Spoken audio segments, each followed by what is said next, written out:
Hi there, I'm Peter Millard and this is 10 Minute Workshop, where 10 minutes in the workshop is never enough, it's never 10 minutes, and it's never 10 minutes wasted. In the workshop this week, well, I'm making a console table, sometimes called a Parsons table. That's coming up next. So, a console table, sometimes called a Parsons table. It's one of the jobs that I do fairly regularly for my interior designer client. It's one of her designs. It's a square section leg and top, all of the same section, 100mm, and it's pretty simple, pretty straightforward, all made out of MDF, all glued and dominated together, and then it goes off to be sprayed in a high gloss finish in the usual way. I think this one is actually for themselves. It's going to have a glass top to it, and this one's going to have two drawers in it.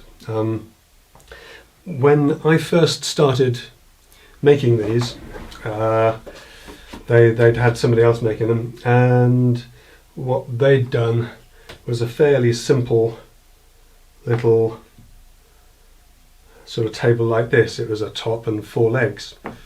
What happened with this, of course, because nobody ever picks it up and moves it, it just gets sort of pushed around or dragged. What happened would be that where the legs join the top, over time they would crack. And because this is painted in a high gloss sprayed finish, that shows. So what I decided to try was to make the leg sections cut from the flat. So the leg section is literally like a sort of an N shape, an inverted U shape. And these can then be glued and dominoed together. These are just very rough, rudimentary little bandsaw and bits, rather badly done. They can be glued together like that, and then that stands up, and then the top slips in there like that. I've actually cut it the wrong size, but you get the general idea. And the plan of this, of course, is that you get a long straight glue line here that's dominoed and clamped together, and all the stresses are taken care of. There's no sort of single kind of point of failure like you'd get at the top of the leg there. And so far, anyway, that's all worked out pretty well. You need to be, it's not difficult to do, you need to get a nice clean finish on the inside edges. Make these with a track saw, and I probably might just be able to use the bandsaw for the little ones, but otherwise just a sharp chisel just to clean up the inside edges. And so far they've worked out pretty well, but you just need to be a little bit more careful, a little bit more accurate than normal when I'm cutting the sections for the legs. And of course the glue up can be a bit intense as well. It also dictates how you actually construct it, a bit like the DJ table I did recently. You've got to do it in the right order.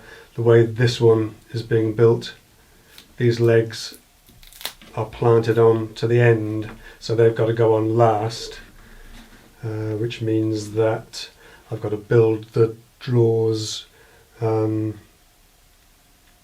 the top goes on, because there isn't space. So anyway, it's a slight challenge, but nothing we can't handle, and we need to crack on with some cutting to start with. I'm using external stops on the MFT to rip the leg sections to size. Then the base of the box section top,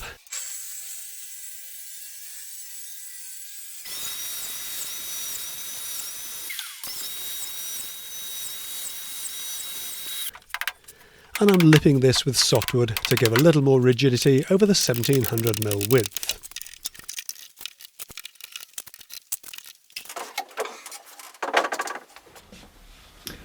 Okay, so I'm just sort of marking out the legs here. The front, I've cut the inside sections for the legs, and the fronts, because we've got an end that's planted on, the front of the legs need to be 82, but they need to be 100mm at the top. And this little sort of L shape or R shape needs to be 100 from there. So We've got 182. I'm just using the sections that I cut. There's no point in measuring it again. So we've got 100.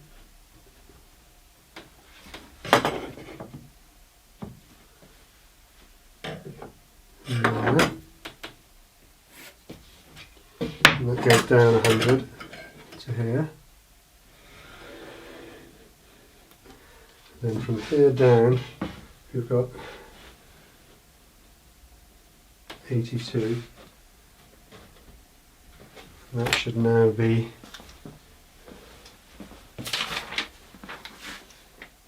860.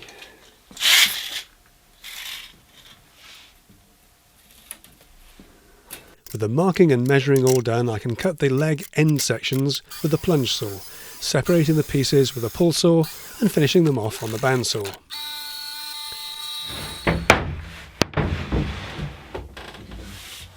Okay, so fairly obviously this one's going to be the one that's a bit more of a challenge. Again,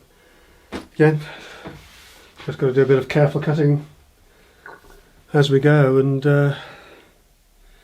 measure it up.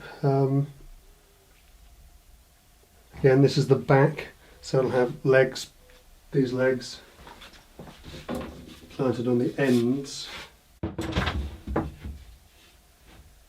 So this will need to be 100 mil at the top, and the legs will need to be 82. So that's me 82.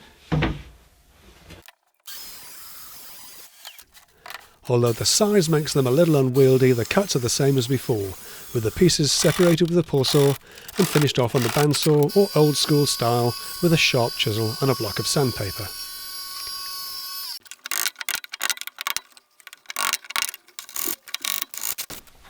So I've got a little bit of routing to do. I've cut some drawer fronts. If it's not obvious, the drawers are going to sit alongside the sort of the leg supports like this. So we need a little bit of somewhere to get your fingers under, because obviously with that kind of flush front feel to it, you can't have push to open because they won't, they don't push in. So I'm just going to route a little profile. See that? Yeah, a little profile, enough space to get your fingers in there onto the bench here. And my cut is not quite big enough to do what I want, so I'm just packing the fence out by 3mm. Do one pass.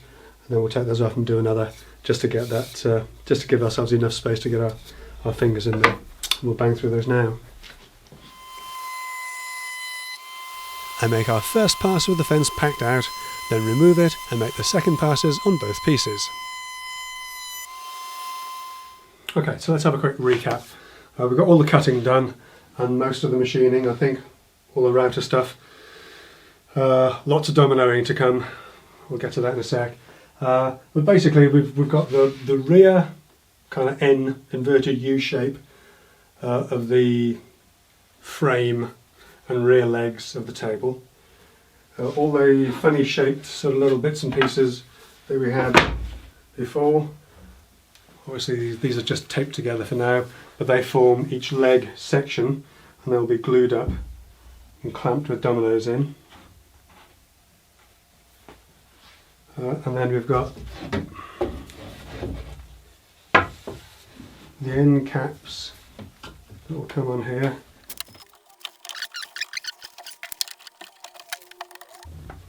There you go. Story so far. So this is kind of our table. We'll have obviously the same sort of at this end. And then we've got a thin box, basically, the two longer pieces that we had cut earlier on. They'll be separated by little skinny bits. The top and the bottom go in flush with the top of this, and you have these little ribs separating, one here, one there, and one in the centre, and then two drawers. And we've already machined the drawer fronts, they just need cutting to length, so they'll just sit in there. So the next thing is that we've got to work out all the dominoes. Obviously there's a lot, about 20 odd in each leg, and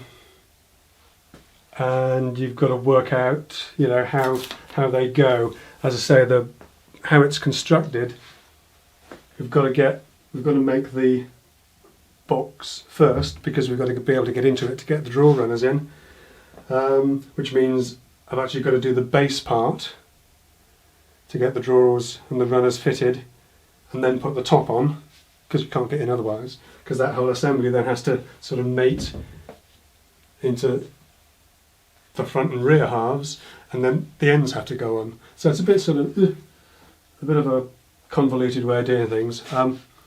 It's slightly more convoluted because I've kind of haven't got the drawer runners yet. They're on their way. They're arriving a bit late, and I'm also sort of running out of dominoes. I thought I had another pack, and I haven't. So I've got some more of those coming tomorrow. So yeah, it's I'm going to be working the weekend on this, I think. But for the moment, that's where we are. I can make up the leg sections. Yes, I can. I can make up the leg sections. Obviously not with the end capping bits on.